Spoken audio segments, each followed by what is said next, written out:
Hi, everyone. Thank you so much for joining today's session of the Local Infrastructure Hub. My name is Jamie Lavin, and I'm on the Government Innovation team at Bloomberg Philanthropy. And I'm so excited for today's conversation about the Safe Streets and Roads for All program and how we can make communities around our country safer for pedestrians and cyclists and all of your residents. Today, we're going to be digging in to hear from the Department of Transportation and to hear from other cities who have been successfully applying for Safe Streets and Roads for All funding. And they're going to tell us a little bit about their projects, their applications, and hopefully inspire your cities. So we have a great lineup of speakers. We want this to be a really interactive session. So please, please, please share your questions in the chat, your insights, what your city is doing, where you are on the road to a Vision Zero and a comprehensive safety action plan. And with that, I will turn it over to Jeff Price, Transportation Policy Analyst at the U.S. Department of Transportation. Thank you so much for joining us, Jeff. Oh, thank you so much. It's a real pleasure to be here with you all. I'm about to put in the chat just the caveat that the information I'm providing to you today is coming from the Department of Transportation. A lot of it is based on our FY23 Notice of Funding Opportunity, which did come out in the last round.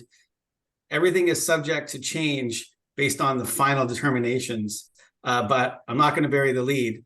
The exciting news is that a Notice of Funding Opportunity is anticipated to come out next month, which is why this is such a timely conversation. I've got 10 minutes, and then we've got time for conversation and or questions from you, and I'm very excited to go through that. And we can go to the next slide.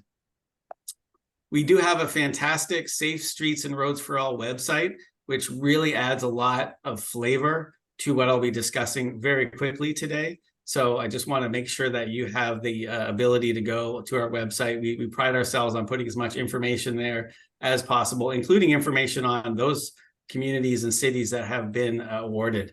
But Safe Streets and Roads for All is a $1 billion a year investment program for safety to prevent deaths and serious injuries on our roadways. And it really is to focus on our comprehensive action planning, and then also implementation projects. And this is also a key program supporting another major initiative for the Department of Transportation, and our growing list of partners is the National Roadway Safety Strategy. We recognize that we have a Vision Zero that we're adopting at the national level because it's come up from a lot of your communities, and it's a really important focus of a lot of our work. Next slide, please.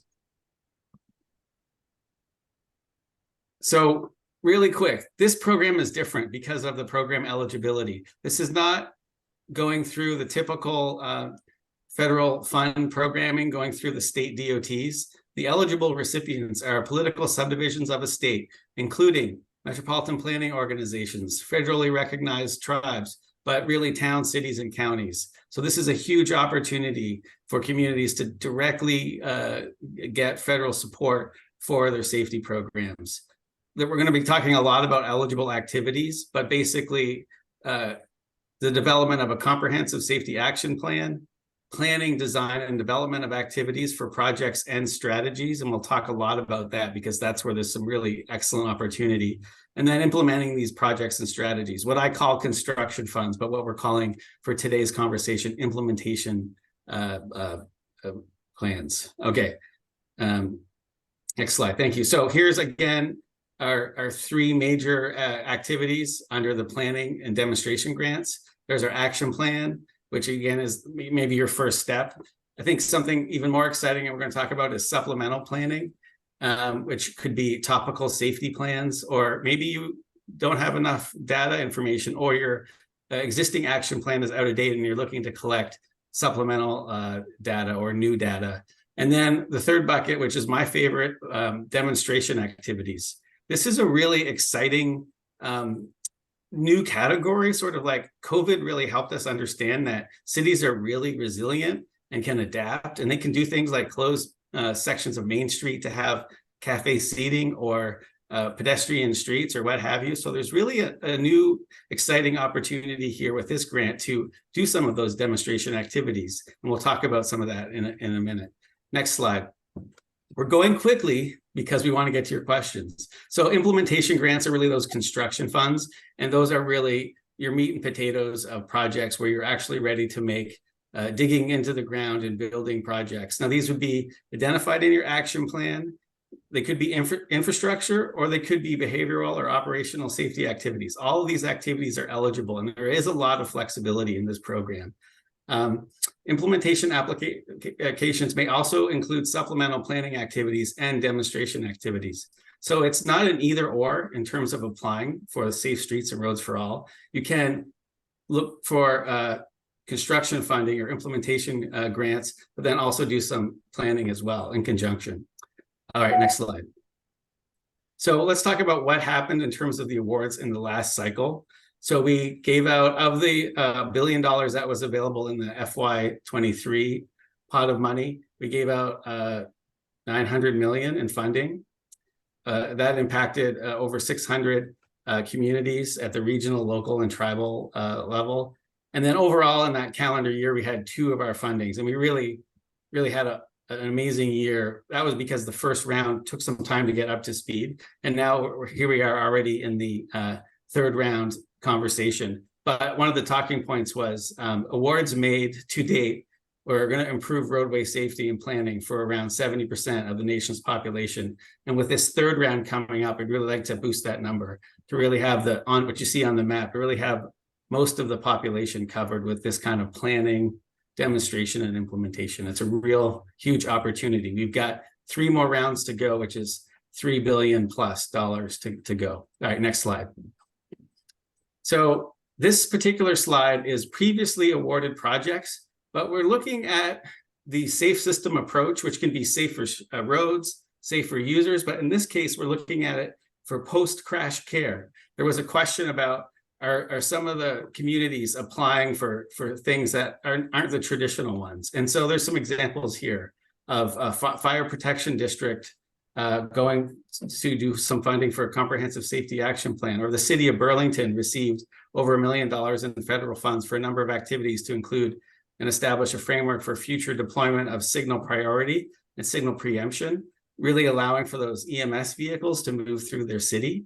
So this is just a few examples from our existing awardees of thinking about things beyond the roadway network that really are going to help with our response to accidents, crashes, etc. So there's lots of creativity with the project thinking out there. And we really want you to sort of engage all the levels of your resources at the city level to think about how you can really solve the safety problems. Okay, next slide, please. So how do we get involved? Just to recap, you could develop an action plan. Does your area already have an action plan? You might have one. We've been working and reaching out with the first round of folks who received an action plan or received a grant to do an action plan, and they're already thinking about some supplemental planning and some demonstration projects. And that leads us to number 2. Our demonstration activities and supplemental planning is a really great opportunity for you to think about a safety problem, try out a demonstration in your community, something that can work, whether it's a road diet or something of that nature, or maybe information, and really trying some things out to inform your ultimate action plan. And then, of course, there's the implementing of projects. And these do have to be established in your approved action plan, but they can be anything from improving an intersection to anything under the umbrella, which we discussed. And that is what is very, very competitive for this project. We usually get 3 to 4 times the request for the funds which we can give out, and we can only give out $600 million per year. So let's go to the next slide. Please, thank you, Paige. So an action plan, as we've discussed, looking at the safety needs of your community. It is not a burdensome application process, and we'll get into that. Very simply, it is a couple of pages of a narrative. On the other hand, these are federal grants, and there is a process.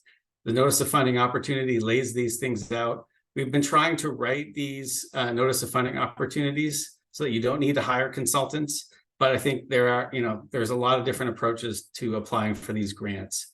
The likelihood of getting funded for planning is very high. if you put in a complete application, you're extremely likely to get some funding. As I mentioned in the prior slide, for the implementation grants, those are more competitive. And the last question, I'm concerned about non-federal matching fund requirements. We have a whole section on our website about matching funds and some strategies. I think the story is there's lots of flexibility. You can include staff time for matching funds. You can use other safety activities in your community for matching funds. The devil's in the details, but we have some good information on that. And they will be in the NOFO and then some upcoming webinars as well. So hopefully that's piqued your interest. If you're a community that hasn't started on your action plan, we'd love you to join. Next slide. Okay, so planning and demonstration grant selection criteria. I'm going to go over this very quickly. We do have safety impact criteria. We're also looking at equity and additional safety context. It's all in the notice of funding opportunity, but basically we're really looking to hear about your safety story and that you're addressing known safety problems. I could go into this more, but I think we can answer any questions. So we'll go to the next slide. I'm looking at the time. In terms of your planning and demonstration grant narratives, I mentioned maximum 2 pages. We really are looking for your scope of work of what you're trying to perform and how these roadway safety issues necessitate activities and how the funded activities that you're proposing in your application will inform ultimately the action plan. And then for demonstration activities, talking about the potential benefits, and then it's kind of an idea of the schedule of when you might implement demonstration activities and then sort of evaluate them. Again, back to informing your action plan, which will then help you with justifying improvements in your community for safety projects. Next slide. So supplemental planning and demonstration activities. Again, this is where the opportunity is. We are under demand for the planning funds. So there are a very high percent chance of getting them.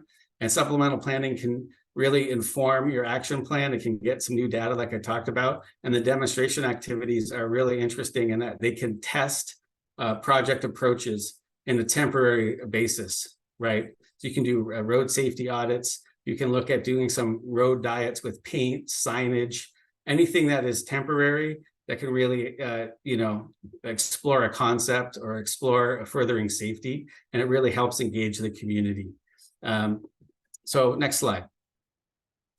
Again, the final deliverable for both supplemental planning and demonstration activities really is having a public plan that's publicly available that's really going to enhance your action plan and the public can really get behind. And then same thing with demonstration activities. It's doing something on the ground that will really help inform your ultimate action plan and really have the community engaged in your safety activities.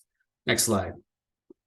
So finally, the notice of funding opportunity, like I mentioned, anticipating for it to come out in the next several weeks. There's going to be because we've got some carryover funds, over 1.2 billion will be made available for this funding round, and over half is dedicated to the planning and demonstration activities. I've been saying it, I'm going to keep saying it. This is where the opportunity is for your planning applications. And of course, we encourage you to also apply for the other implementation projects. And there'll be additional webinars and post-NOFO release. Additional webinars post-NOFO will be available to educate you on the very specifics of the NOFO and some of the timing. For instance, last year we had a 90-day window to apply. There'll be some new information that will come out. So now we're ready for the questions on the next slide. Jeff, thank you so much. This was unbelievably thorough and helpful. And I don't know how you possibly just did this in 10 minutes, but huge kudos. One of the questions we received was from Rebecca Owens, and I just want to shout out Rebecca Owens because Lebanon, New Hampshire has been a really robust participant in our local infrastructure hub boot camp. So go, Rebecca.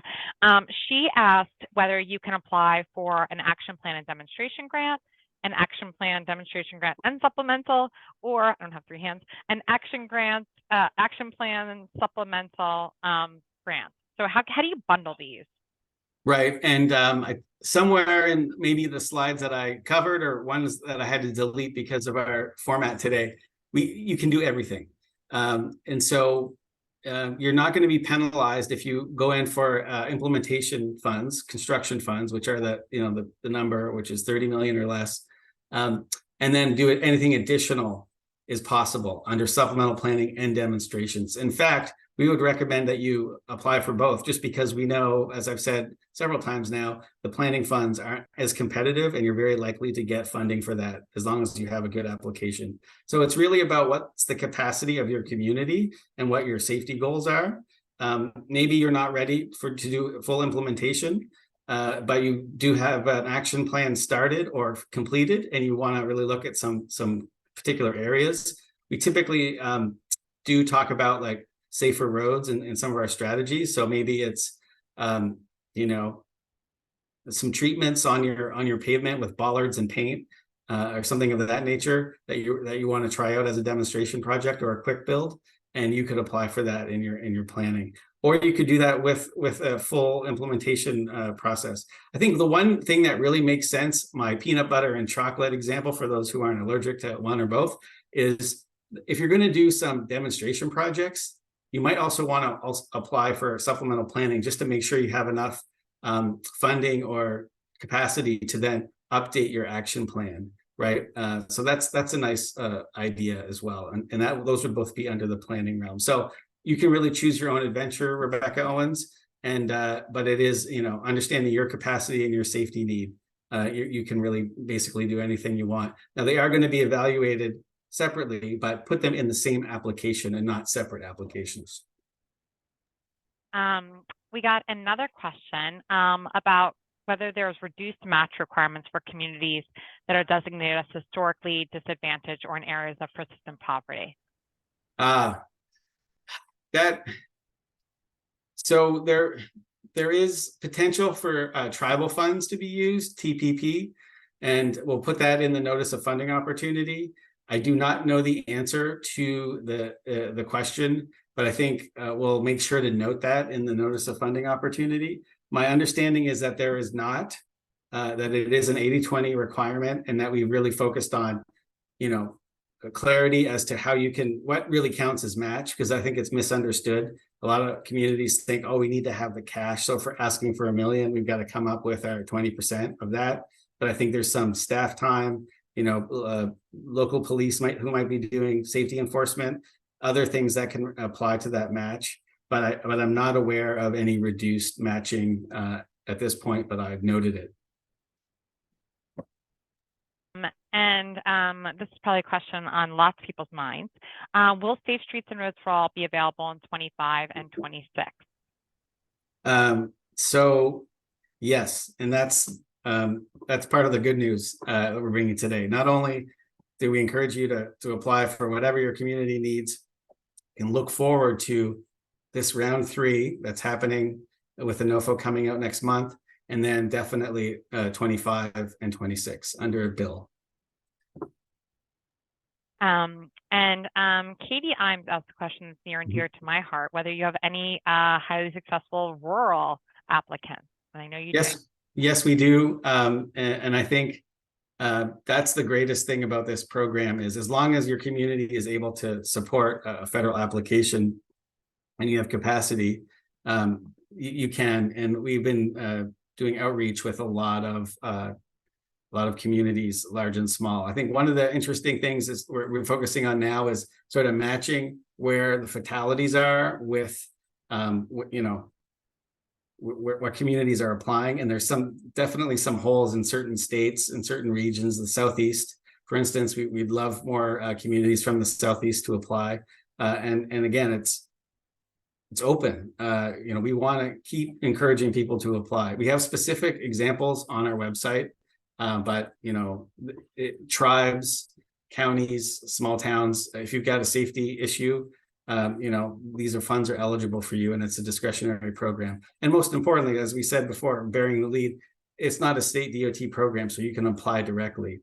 I do think, though, that there is always recognition of where your safety issues are, especially for speaking about the roadway example. We do have state roads, state-controlled roads, and that it does require a partnership. So if you are applying, it's important to understand that if you're proposing some things on state facilities, that you're going to be working with your local state DOT regional office on solutions. So that's a reality of the road network. And I just want to plug, we have one of our very successful Southeast applicants in Clarkston, Georgia, who's going to, Mayor Burks is going to be talking to us about her Safe Streets and Roads for All program.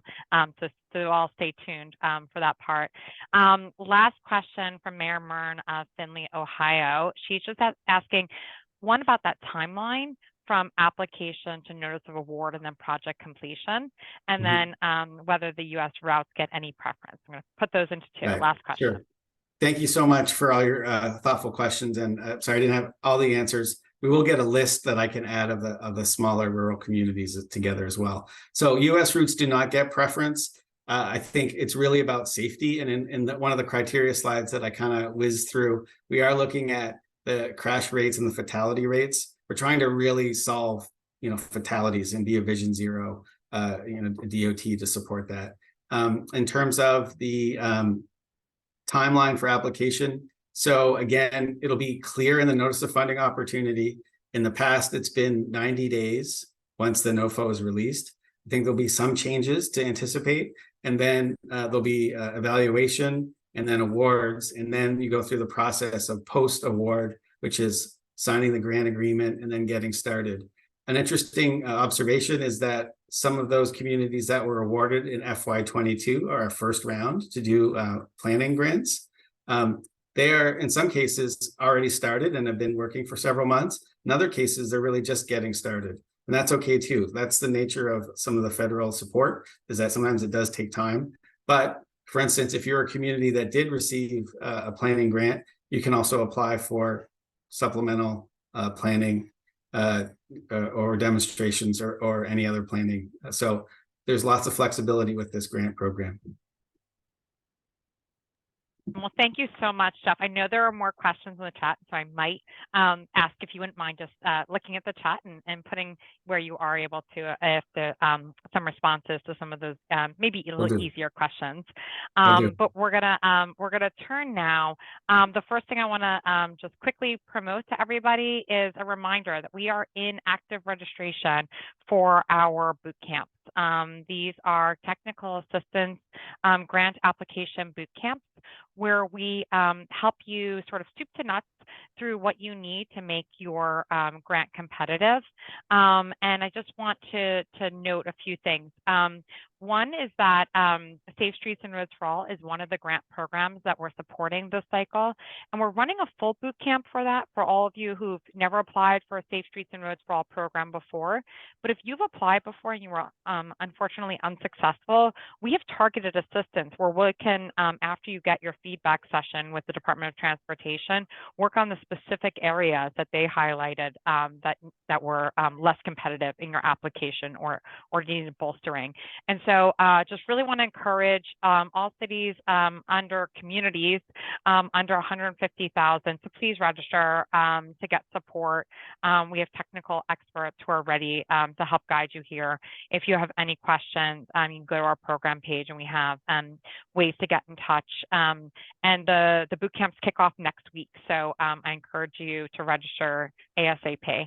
You can scan the QR code or click the link, which I'll put into the chat. And now I'd like to introduce Ryan Russo, who is a principal at Together Projects, and as I said, an expert in our Safe Streets and Roads for All boot camp, and has worked in transportation both in New York City and in Oakland. So he feels all of your transportation folks on the line, and I will toss it over to Ryan. Thank you.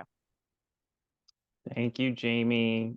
Really excited to be here today and to again be subject matter expert for those local infrastructure hub boot camps. So just to additional plug, please sign up if you're under 150,000. It's been great, and we really enjoy helping these communities get that federal dollars that are out there. And again, yes, we're training you how to apply for that money, but you really heard from Jeff that we're kind of teaching you how to fish into a barrel stocked with fish, because there's $1 billion per year of funding, and the US DOT has given out $800 million in the first year and 895. So they're not giving out all the money they have. So the money is there, and we really want to help you get it. So here we have today with us, the mayors of 3 cities who have gotten those funds, and we're really excited to learn from them today. And it's such a great representation of communities. We've got Dearborn, Michigan, 108,000 residents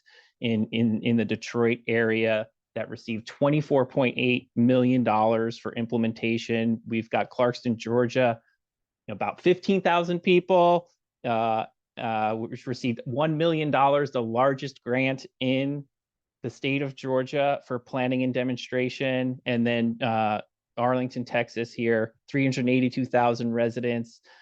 They've gone to the well twice. They've won for their action plan in the FY22 NOFO, and for supplemental activities in the FY23 NOFO. So really great group here.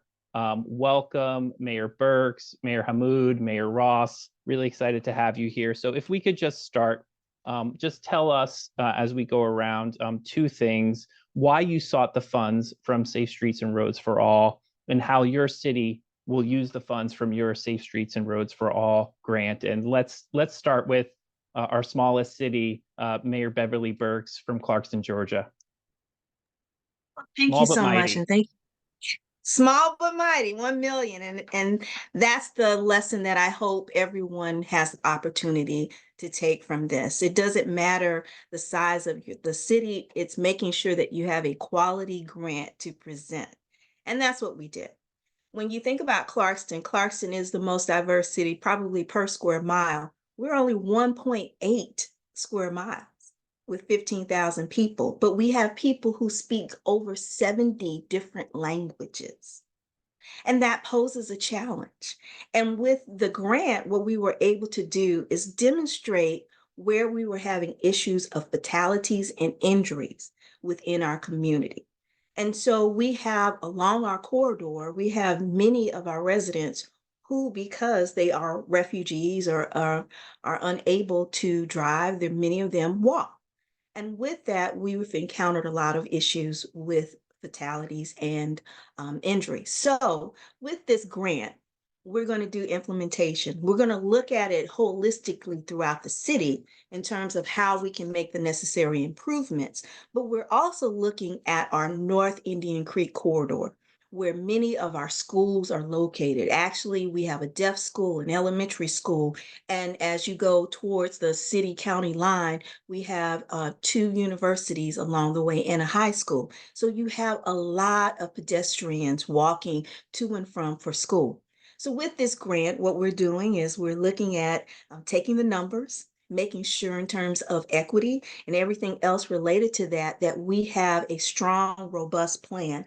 We're going to do a partnership with the county because, as we mentioned, part of our road is in terms of Indian Creek, where we have high pedestrian, is along the county city line. And so with this grant, we did a partnership with the county to ensure that as we're doing these types of implementation, planning for it, we are thinking holistically. So we're doing the partnership with the county. We're looking at our city as its entirety, but we're going to make sure in terms of having things like HAWK systems in place to make sure we have the flashing lights, because again, we're dealing with language issues with our community. So we have to have those safety measures in place that if English is your second language, we have those things in place that you understand what you have to do to safely walk within the community. And so from that perspective, we're thinking out of the box in terms of our engagement, because again, we're going to have to educate our community about this in terms of the actual action plan. And then we'll follow up in terms of the DOT, meeting with the cities, and then going through in terms of stakeholders and creating that scope of work that we can proceed and apply for that additional funding that you talked.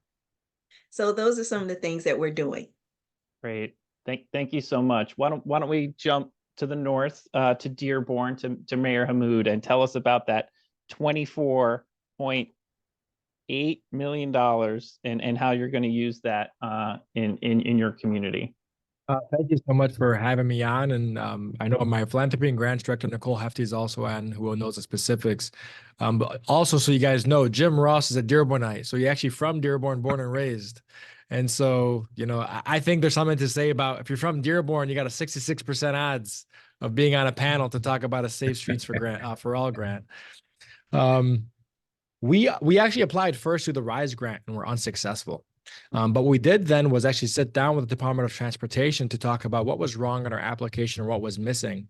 And it was really, more research and really the power of a story of what we're trying to accomplish, and also understanding what's appropriate for RISE versus what's appropriate for Safe Streets for All, because there is some overlap. And so we applied for the second time for Safe Streets for All. And Warren Avenue is actually a county road. It's a 2-mile stretch. And it's actually the center for Arab American businesses, probably the Arab American business capital of the country. More Arab American businesses per capita than any other region in the whole country. And so for us, we had a multitude of things we wanted to tackle: become an economic engine, slow down traffic, make it more pedestrian friendly, because we had a number of pedestrian deaths along this 2-mile stretch. In fact, we shared the story also. Our Congresswoman, Rashida Tlaib, her uncle was unfortunately hit by a vehicle last year and passed away. And so we made sure that we told the story of how this road was impacting those closest to us and across the community. And that packet ultimately was successful. The application was successful. And so we're extremely excited because by the time we finish, Warren Avenue stretches through Detroit. We'll be joining with Mayor Mike Duggan to brand this whole corridor as an Arab American business corridor more formally, and unveil hopefully new streetscape, new sidewalks, new streetlights, to be highly more efficient, bring down those civilian casualties, and works towards a vision zero that we can all be proud of. And so extremely excited and thrilled and thankful to DOT. Thankful to Nicole Hefty, our philanthropy and grants manager. And so thanks for having us. And to obviously Bloomberg and the infrastructure hub. I think Nicole signed up to go to the infrastructure hub once and then used my name to sign up a second time and go through it a second time. So that's another loophole for anybody who wants to go through it a few times. Just keep using everybody's name. I love it. I love it. Thank you, Mayor. So let's jump to the south, over to Texas, to Arlington, and Mayor Ross. Tell us about your community and the goals you have. Why you sought the funds and why you've gone twice, and I think you're planning to even go a third time in the next NOFO. We are. I can tell you a little bit about the community by simply saying World Series champion Texas Rangers. Okay, that's where we're at with everything. Listen, I agree with everything Jeff said earlier. This is like fishing in a barrel, and it's some low-hanging fruit that is easy to get into. I would also recommend that if you haven't developed an action plan, that the first thing you do is start looking at how do you go about doing such. In 2022, we did a comprehensive roadway safety action plan. That's where we got our first monies from. That is the least competitive route to take. Very beneficial and helping us identify what areas of concern that we needed to. We were able to bring in a consulting team as a result of that award. Last year, we worked on a couple of different things: our ADA transition plan and a sidewalk master plan to help get us to the Vision Zero standard that we wanted on our city. This is stuff that if you don't ask for the money, somebody else is, and you've got to be willing to just take the time, ask for the money, get some help to get the things needed for your city. This is literally fishing in a barrel. It's that simple. Also with me today is Ann Foss, who is our planning and programming manager, and she's here to help answer any questions as well.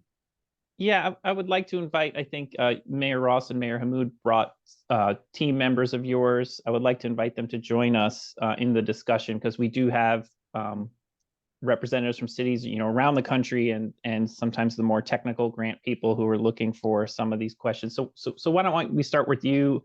And so we've heard you got the FY22 for the overall action plan, which is underway and in development. You've got the supplemental activities for the demonstration supplemental activities for the FY23 grant, and then you're looking, can you tell us more about what you're anticipating? Because we are, I do want to highlight before you start that these demonstration activities, what you heard from Jeff, is that they qualify as planning, and this is the money that they basically have more money to give out than they have applicants. And so these pop-ups that you can do on your street, these demonstration activities are the things, there's a lot of availability, and you can have a really quick impact on safety and learn before you go and build your capital project. So Anne, if you could tell us more about some of the details of the plans in Arlington, I think that would help our participants. Sure. Yes, our comprehensive safety action plan is underway. That was funded through the first round. We did go through an RFQ process. We hired a consultant team to help us work on this plan. And it does take a little bit of time to get going. People were asking about the timeline questions. By the time you do get through the grant execution process, hire a consultant team if that's what you're going to do. It does take some time. So we're kicking off our safety action plan kind of externally to the community over the next couple of months. And so we'll be holding some community meetings, doing some surveying, getting input from the community. And we're hoping that the timing works out really well to gather that information and fold it into our next application for SS4A focused on a demonstration project. So identify some areas that are of community concern and some safety improvements that they're interested in seeing, and use that information to craft our demonstration project idea. And then the other benefit of that is that I think based on our experience with the timing, we'll be wrapping up our safety action plan at about the same time that we'll have access to the demonstration project funding if we are awarded in the next round. So we'll be able to really maintain the momentum coming out of adopting the plan and then starting to see some impacts from that on the ground for the community. That's really fantastic. And Nicole, could you tell us, tell us a little bit more about the Warren Warren Avenue corridor. Are there any intent to do any early action items? Because it's a major reconstruction for the corridor and quite a grand vision of raised protected bike lanes and removal of a travel lane in each direction. Could you tell us more about the work there? Sure, absolutely. We are really lucky in Dearborn to have some really talented staff members, one of which is our Director of Economic Development, and he actually has a lot of experience with projects like this.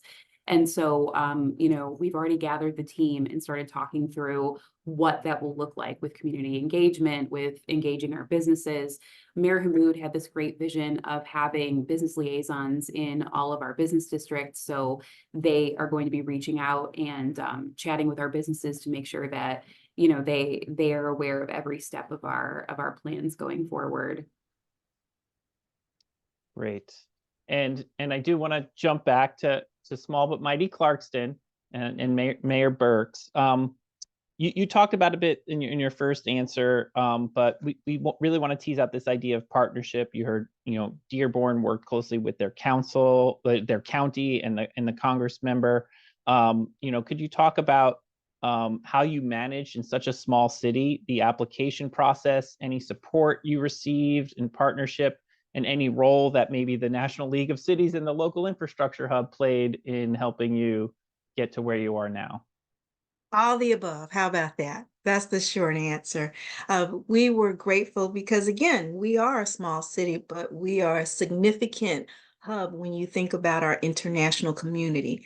We have a great relationship with the county because part of the street that we're really looking at making a lot of the pedestrian improvements this is along the city county line. So we had a great partnership with our county. We were able to go through the infrastructure hub and get the additional training that helped our grant and engineering team that put the actual planning action plan together. So we were lucky to be able to enhance the information that we have already through leveraging the information we received through the infrastructure hub to make sure that we had a clear and robust application to present. And so working with our community to provide us with the additional letters that we needed of support. All of those things were critical to show that this was not just a simple plan of the city wanting to do it. It was looking at the entire community's interest in making overall improvements that not only helped our city, but it helped the county along with our unique population.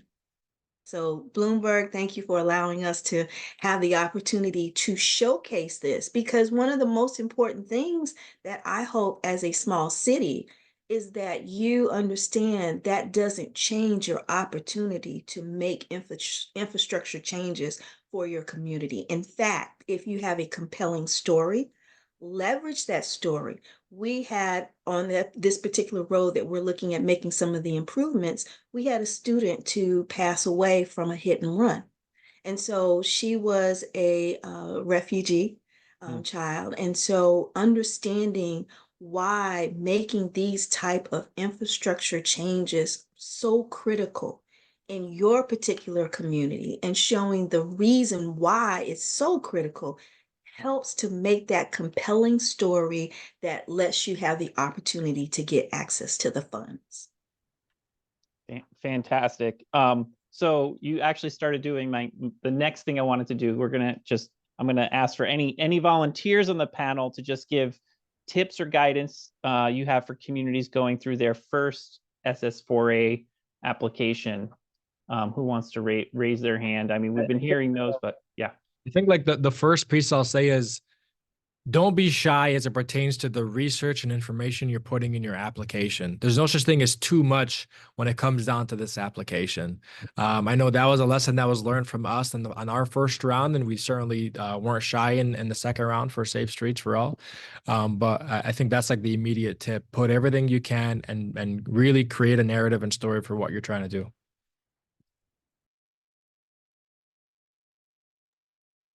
I'll add on to that a little bit.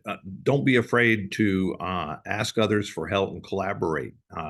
We engaged in our local university here, University of Texas at Arlington. I have a coalition for people with disabilities. We engaged with them and looking at our master plan on the sidewalk development. Be collaborative in your attempts and go to people who've already done this. Don't try to reinvent the wheel on your own.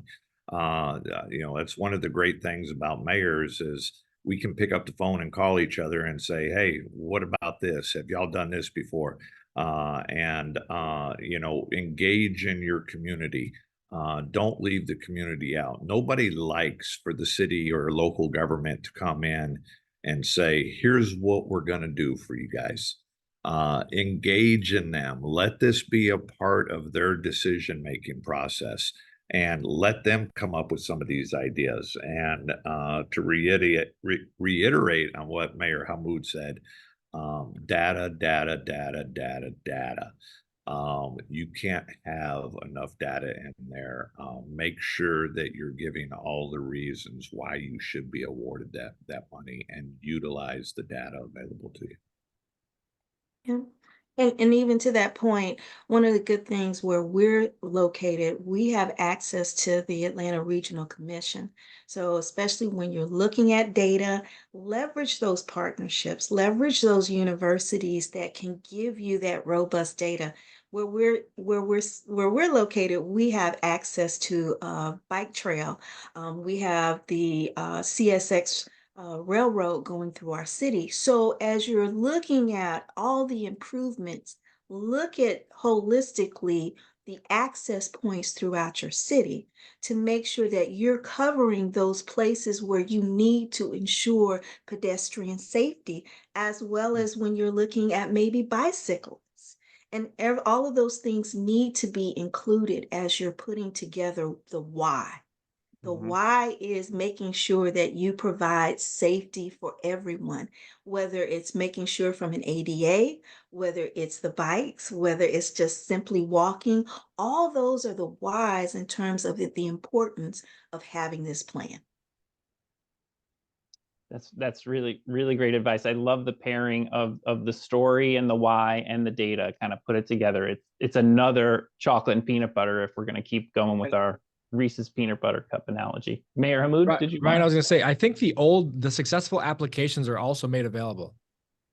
And so if you want to know, if you want to read a successful application, DOT makes it publicly available, so you can just look and see how people submitted their applications. Yeah.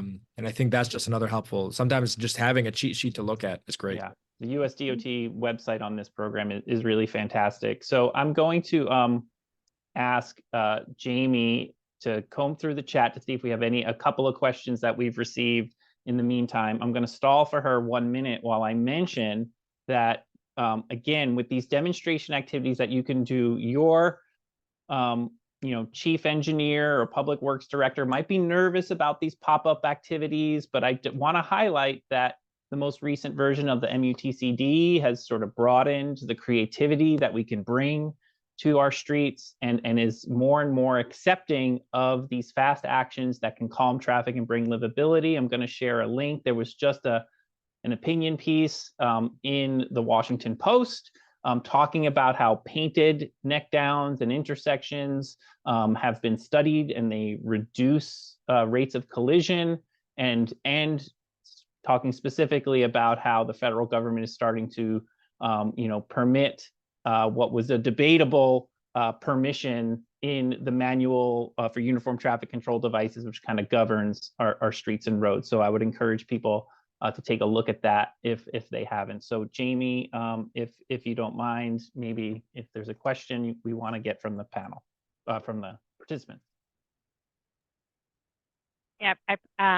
So one of the things, Ryan, I think that would be helpful, maybe if you want to just talk a little bit too, and talk maybe to some of the panelists about, we've heard from Jeff that implementation grants are highly, highly, highly competitive. Yeah. Congratulations to Mayor Hammoud for getting one of those highly competitive grants. If cities are not successful in getting implementation grants, and they've gotten a plan and they've done the demonstration activities, what's their next avenue for funding? Yeah, and I mean, to me, there's really no limit to the cycle of demonstration activities. I mean, really, if you look at the way they're funding it and defining it, you might do your plan, which might call for crossing improvements at locations that your data analysis said, throughout your city. And those crossing improvements, like Mayor Burks said, could be, it could be a rectangular rapid flashing beacon, like bright yellow signs with flashing lights that they push that are solar powered. Your demonstration activities could likely be a citywide program of implementing your flashing beacons, because that's not a civil engineering project that needs the implementation grant. So there's almost this kind of unlimited pool of kind of going back to the well. So to almost think of demonstration, when you hear demonstration, almost think of the word implementation. Yeah, it might not be the big streetscape project, the $25 million downtown reconstruction that you're dreaming of. And that those are going to be competitive. But I think this program, we want to sort of almost put the word planning out of our head, because people hear planning and they think, I've already do enough planning in my community. There's so much planning. I'm a mayor. I've got to do action. So there's really money there for that. It's called demonstration, but it's lowercase I implementation in this case. And sorry if I hogged that, but and anybody else from the cities want to jump in on that one? Great. So any other questions that we want to highlight, Jamie? Did any of these cities build bikes or other micromobility into their plans or into their applications? How are you thinking about bikeways or other micromobility options? I'll throw that to maybe Dearborn, to Nicole or Mayor Hammoud. So our application had bike pathways, and since we submitted the application with our original thought process for the final design, we've seen a development that happened on Warren Avenue, this road that we're constructing in Detroit, plus saw some amazing developments happen across the country. And so we're hoping that we can try to take some of the best practices. Traditionally you see bike pathways in the actual street that are protected, but then if you look to like Berlin and Germany and some of the other things, we've seeing emerging across the country, some protected bike pathways, pedestrian pathways on actual sidewalks might make more sense in certain roadways. And so we're taking some of that feedback, but we're definitely including this in a major thoroughfare. And some of the pushback I get is like, people aren't riding a bike in Michigan right now for you to be spending so much money for just 3 months out of the year where somebody might ride a bike. And our answer is always, we're building infrastructure for tomorrow. You know, we can't tell you what the main means of mobility might be today or next month. But you know, years from now, I bet you that public transit will be far more common. This idea in Michigan, where everybody has a car, everybody is driving, will certainly change with time. Right. And where we are in Clarkston, we have part of the Stone Mountain bike path that runs through our city that goes all the way from Stone Mountain to Atlanta. And so we already have throughout parts of our city, bike paths, bike lanes. So we're also making sure in terms of our plan that we look at how we can enhance those areas as well to make sure that it's safe for our cyclists to be able to utilize it. We see many people who are in wheelchairs, motorized wheelchairs, who use those bike lanes. And so as we're doing our plan, we're making sure that we think about those things in terms of accessibility for them as well. That's great. So we've had, you know, a city that's, you know, in the Detroit locus, the capital of the Motor City, say they're putting the bike lanes in, and in the Atlanta region, which is, you know, known for kind of its auto dependence. So let's also hear from Arlington about its sort of support of pedestrian and biking as a means of transportation, and in how it's doing its safety planning. I hate to jump on anything you have going on, Anne, because I saw you nodding your head on this. So I'll let you take that out. I will say that we are looking at not just bike paths, but increased access to micromobility with scooters and little EV bikes, I guess, so to speak, in different parts of Arlington as well as a part of this. So. Yeah, I'll just add, you know, Texas tends to be pretty car-centric as well, as some of the other communities on the panel. But we are seeing increased interest in, like Mayor Ross said, micromobility of all sorts, e-bikes, e-scooters, as well as traditional bikes and pedestrian activity, especially working with our partner, the university. They have lots of students who walk and bike around and scoot. So we're very much taking a holistic approach with our safety action plan and considering all roadway users, especially those more vulnerable roadway users on feet and bike and wheels. So interested in seeing how we can incorporate those improvements as we develop the plan and move into the demonstration projects. And maybe the last question we had gotten from Patrick Rich, sorry if I mispronounced that. And it was a topic that we heard come up a lot at the U.S. Conference of Mayors Winter Meeting, the idea of leveraging public-private partnerships. The question was about using the funds with public-private partnerships to incentivize developers to install safe amenities in their developments that otherwise wouldn't be installed. Wondering, even if it wasn't included in your application, is that something any of the cities are considering or working with private developers on making their developments safer for pedestrians, cyclists, and others? So for our application, you know, we got roughly 25 million. We had a match in there of roughly 5 million, which the county is actually putting up because they had planned for resurfacing of this road. So we just kind of timed the application appropriately. But then we as a city are also putting a few extra million in CDBG dollars. And what we're going to do is we're going to try to incentivize the right developments for these private businesses along all of Warren Avenue with the CDBG dollars. So we're going to give we're going to do a 2-to-1 match.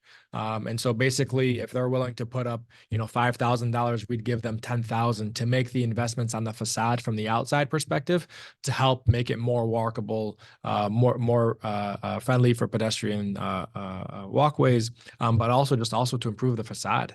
You're spending this much money on the roads and the sidewalks. You also want the businesses to look great too. And so that's one of the investments that we're doing from a private perspective.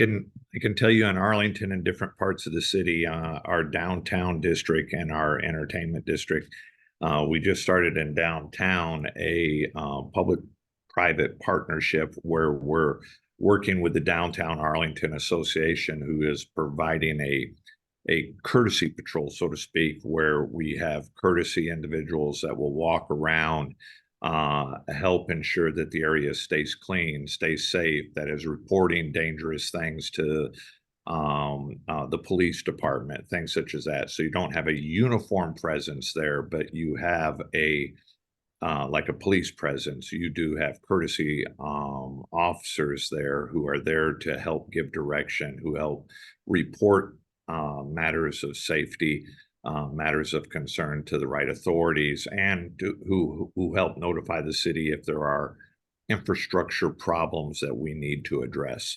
So I'm excited to see that's a newly implemented program. I'm excited to see how that private public partnership is going to work out together. Fantastic. So in terms of our panel, we are at time. I'll pass it back to Jamie, but just in conclusion, I want to thank everyone for your participation and sharing such incredible nuggets of wisdom, and just again encourage everyone to consider applying for these funds. Again, planning might not seem the most exciting, but it offers the opportunity to really change your streets, to slow traffic, to make them safe, to prevent serious deaths and injuries with the demonstration activities that are outlined. And also the planning activities could give you access to other sources of funds, whether that's at your county, region, or state level. And I've seen that before. There could be state grants for bike and pedestrian activities that this planning really gets you ready for. So excited. So definitely strongly encourage you to get in line for one of those fish that are just sitting in the barrel. Thank you so much, Ryan. And thank you to all of our participants for the really great discussion today. And thank you for everybody for all of your questions. I love when I'm not talking to myself in the chat. We're going to ask you for two quick things. One is Paige is going to put up a poll. If you could all just fill it out quickly, it will help inform our programming that we deliver to you. And so while you're filling it out, I'm also going to promote our next webinar, which is tomorrow. And it is on, it's a tech and innovation session, and it's on the role of technology pilots in federal infrastructure funding. We're going to hear from Long Beach, California, and the Port Authority of New York, New Jersey about how they've been using some of the pilots to generate data to be able to then feed into a federal funding application, or to be able to focus on where you might want to, focus your resources in federal infrastructure funding. So highly recommend, sharing that, especially if you have people in your city that are focused on innovation or technology. We know that cities don't always have the easiest procurement systems for doing technology pilots, so they'll share some tricks of the trade. And please be sure to check out the calendar and resources on our website, localinfrastructure.org, that I put in the chat a few times. We'll have the recording from today's session, a summary, all the slides up there in just a couple of days. I also want to say a huge thank you to Jeff Price for not only his fantastic presentation, but answering so many of the questions in the chat. Thank you, Jeff. And just want to say thank you to Secretary Buttigieg and the entire team at the Department of Transportation. I don't know if you all feel it the way I do, but we have real partners in Washington who want to help cities, who want to make your community safer. And so thank you for your partnership. Please register for the boot camps if you're eligible. Any questions, reach out to me with any of those. And thank you again to all of our city leaders who are focusing on road safety. And with that, we'll sign off. Thanks.